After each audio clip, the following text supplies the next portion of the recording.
ceux qui critiquent Sékou Touré, ceux qui l'aiment, ceux qui sont au juste milieu. J'ai rencontré toutes les personnes, petit à petit. Le doyen Sanansi, il est là, il est témoin. Donc cela m'a permis de comprendre un peu l'histoire de ce pays dans son historicité. Vous allez voir des personnes ici qui vont vous dire qu'il a eu 50 000 morts. À un certain moment, moi j'ai fait des recherches, on a accusé Amnesty International. Je suis rentré en contact avec Amnesty, ils ont nié. Dans aucun document de Amnesty, cela n'a été dit.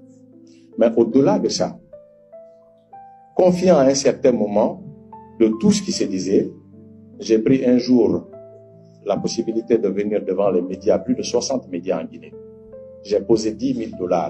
J'ai dit bien $10 000 sur la table. J'ai dit la personne qui parviendra à me justifier, nommément citer 200 personnes tuées sous Sékou Touré de 1958 à 84, la personne n'a qu'à prendre cet argent. Ça fait maintenant 13 à 14 ans. Personne n'a pu relever ce défi. Mais on va manipuler cette génération pour vous dire que oui, c'était un sanguinaire, il était comme ça, il était comme ça. Je vous donne une petite équation. Moi, je ne dis pas que les gens ont été tués à tort ou à raison. Je ne suis pas la justice pour rendre justice, mais je vous donne une petite équation. De 58 à 84, tellement le calcul est facile. 58-84, il n'y a jamais eu une manifestation où l'armée a tiré sur la foule. Il n'y a jamais eu. Donc, le calcul était facile. On vient, camarade Sanusi, vous êtes interpellé, on vous amène. Soit vous partez en prison, on vous juge après, on vous libère, soit vous mourrez là-bas. Donc, toutes les personnes arrêtées étaient identifiables, étaient connues. Et jusque là où nous sommes, personne n'a pu aller au-delà de 171 personnes tuées sous le PDG. Mais on vous parle de 50 000 personnes tuées. Quand on vous dit ça, vous avez la rage, vous, génération. C'est pourquoi on doit aller à la recherche de la connaissance et du savoir, surtout en ce qui concerne l'histoire de ce pays. En 1958, la Guinée avait 12 universitaires. Je dis bien 12 universitaires. Il y avait 4 qui avaient terminé, 8 autres étaient sur les bancs. Je dis bien en 1958. 8 autres étaient sur les bancs. On dit non, il était contre les intellectuels, il a tué les intellectuels, etc. En 1984, la Guinée avait 18 promotions universitaires. Ça dépassait l'ensemble de toutes les promotions universitaires dans l'AOF et de l'AEF. Parce qu'en 1958, la Guinée avait adapté un système d'enseignement pour tous. Les autres étaient toujours dans le système d'enseignement classique qu'on faisait dans la colonisation. Ce qui fait qu'en 1994, on avait dépassé de très loin tous les autres pays. On va dire qu'il était contre les intellectuels. En matière économique, peut-être qu'il y a des économistes dans la salle. On ne peut jamais connaître ce qu'on appelle le développement sans passer par l'industrialisation. Ce n'est pas possible. La Guinée, en 1994, avait 300 unités industrielles. 300 unités industrielles. On va dire non, c'était des unités qui ne travaillaient pas à 30% de leur capacité. Oui, chez toi, tu as 5 enfants, ils doivent manger 1 kilo de riz. Quand tu prépares 6 kilos, le reste tu vas jeter. Mais quand même, ils avaient la possibilité et la capacité de servir de façon locale. C'était un acquis. 300 unités industrielles. Mais la Côte d'Ivoire, le Sénégal, le Gabon, le Congo réunis à la fois n'avaient pas 50 unités industrielles. Dans ce sens, qui était sur la voie du développement? En âme et conscience. Hein? C'était bien la Guinée. C'était la Guinée.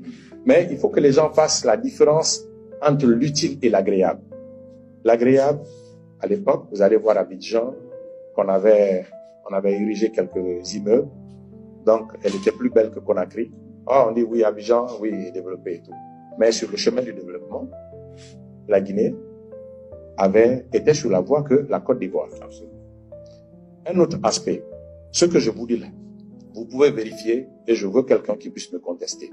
En 1984, la Guinée avait 11 000 agronomes formés. 11 000 agronomes. Toute l'Afrique entière, blanche et noire, n'avait pas 10 000 agronomes.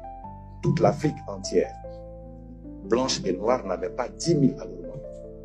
Mais on veut fouler au sol parce qu'on a la haine.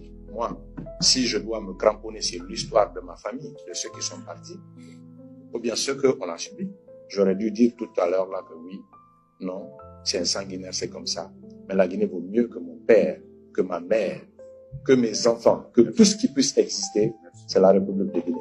Parce que Dieu lui-même, il dit que si on doit adorer autre que Dieu, l'existence, que c'est la terre, c'est la nation de l'être humain, elle vaut mieux que tout.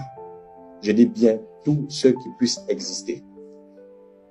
Donc, je voudrais dire à cette occasion que nous, les jeunes Guinéens, nous avons une histoire, comme l'un disait, que tant que nous ne sommes pas fiers de notre histoire de gloire et de dignité, nous ne verrons jamais un présent ni un avenir de gloire et de dignité. Ça, c'est clair. Aujourd'hui, on va faire croire que le président Sékou Touré, il était contre une communauté, il était comme ça, jusqu'à ce que d'autres ont pu manipuler, mettre dans un journal, et cela a fait écho, en disant que oui, il a dit complot Peul. Qu'il a dit aussi qu'il faut exterminer. On a même utilisé sa voix pour mettre sur RFI, dire que oui, c'était sa voix où il dit on va réprimer les peuples jusqu'en Éthiopie. J'ai mis, parce que j'avais posé 2 sujets. J'ai dit celui qui va démontrer 200 personnes tuées sous son air, il prend cet argent. Mais celui aussi qui parviendra à authentifier que ça, c'était sa voix, parce que de 1958 à 84, tous les discours de Sékou Touré étaient transcrits dans Oraya. Il y a un Français qui est venu passer sa thèse de doctorat sur la question, est-ce que complot Peul, ça a été dit? Il a pris toutes les archives de Oraya, du premier numéro au dernier numéro en 1984, il n'a pas vu. Donc la conclusion, c'était quoi? Ça n'a pas été dit. Donc vous voyez, mais quand on dit tout à l'heure qu'un président était là, il a dit qu'il va exterminer votre communauté, tout naturellement, vous serez contre lui. Ou bien. Donc, mais pour que vous soyez éclairés, essayez de chercher à comprendre l'histoire dans son historicité. Moi, la question d'ethnie, ce sont des choses basiques